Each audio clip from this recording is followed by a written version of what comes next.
Today I'm going to be doing a test of the Critical Duty 135 grain plus P 9mm.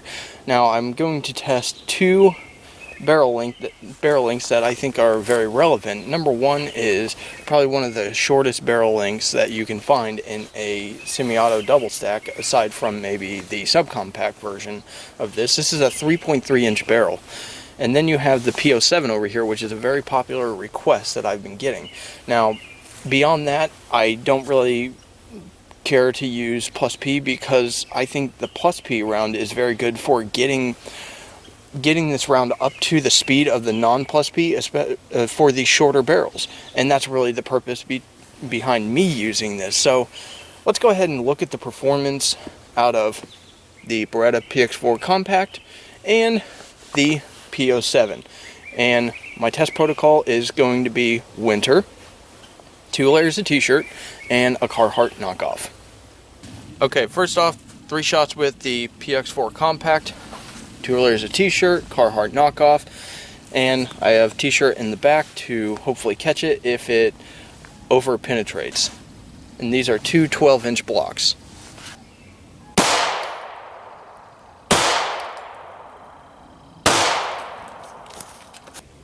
Okay, so there you have it. You have 3 shots and you have 3 tracks. They all expanded, not really that much, as you can see here. One of them was right under here at the bottom and right there. The other one came just veered out of the block and then went along the table under the t-shirt. Then the other one was caught in the t-shirt, and when I pulled the t-shirt out, it just rolled onto the table. So yeah, that's the results. I don't know about you, but personally, you might be surprised to hear this, but that doesn't give me too much confidence. But we're going to go ahead and test the P07, and then I'm going to test it again out of the PX4 Compact for spring layers. P07, 3 rounds, other side.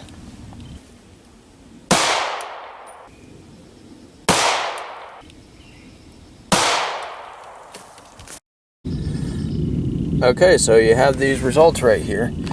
These are the expansion channels right here, or expansion areas. Now, of course, this isn't to wow you or anything. This is just to show how quick it expanded. It wasn't really messed with by the material, by the Carhartt or the t-shirt material. It expanded immediately, just as you would think it would, because of that flex lock really not delaying the expansion at all. It was very quick, less than an inch, like a ½ inch it started opening up. So that's really good. I like that about the Critical Duty. You're going to get it expanded even through heavy clothing. And here's the thing. You see these first 2? This is flipped over because I knocked them out of the block because I was compensating too much for how tall I was, and I got down a little bit more. Ended up aiming up too much, but anyways. So you have these, and look at this track. It looks like it veers off a little bit, and it may not have, but at the same time, when we get into this other block, look at the first round right there. That's about 20 inches, or 21, 22 inches right here. That's not bad, and I'll explain why at the end.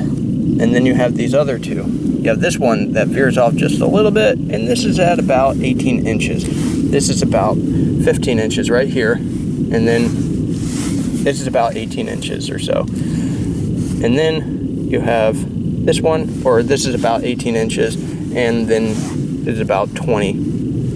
And so you have about 22 inches and about 21 inches. So pretty good consistency and performance out of the P07, in my opinion.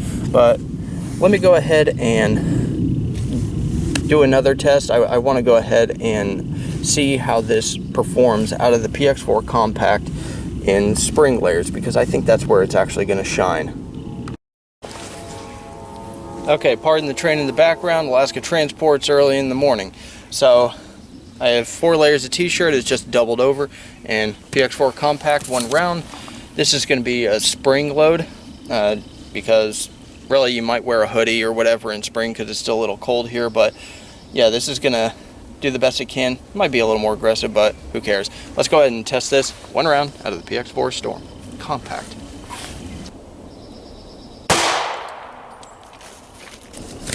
Okay, and there you have it. It was kind of helped by the table a little bit, and here we go. So there you have it. Out of spring layers, it seems to do pretty well, and it probably helped to have a table to help stop it too. But really, I don't know about the critical duty in this pistol.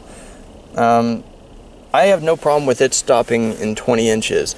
And the reason for that, as I said I would explain, is if you go on Brass Fetcher on YouTube, he did a very good video, and also Shooting the Bull has done a good video as well, basically showing the difference in performance that you get from clear ballistics and the FBI's 10% ordnance gel, which is where they came up with the 12 to 18 inch difference.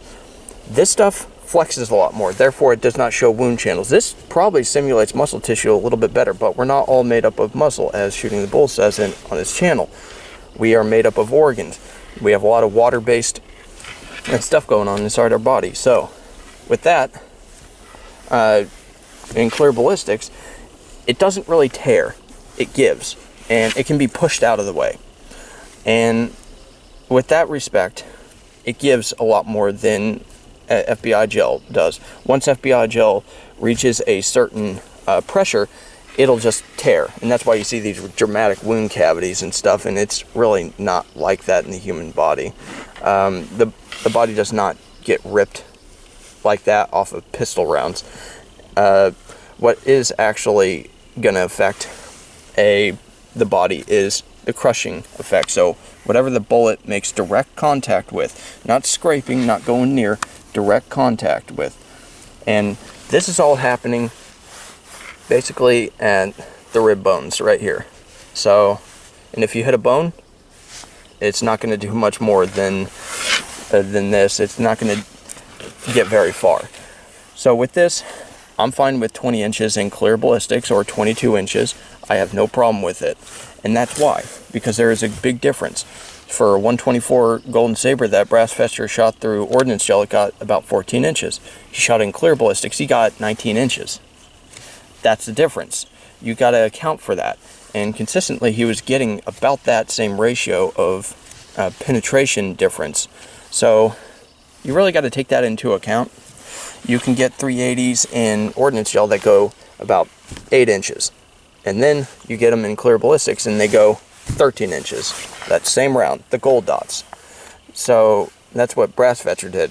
Got 8 inches out of a gold dot in 380, and then you got 13 inches or something like that out of clear ballistics. So we basically need to keep our minds open to the fact that this is not the same medium, but there are ways to kind of get a rough idea of what you're looking at as far as performance. It's not exact, so you can't hold it to 12 to 18 inches. It just doesn't make sense. So anyways, for me, even though it did okay during the spring, I'm not really so sure about this round for this pistol. And the P07, I have no problem with it. That's pretty good performance to me. That's darn near perfect.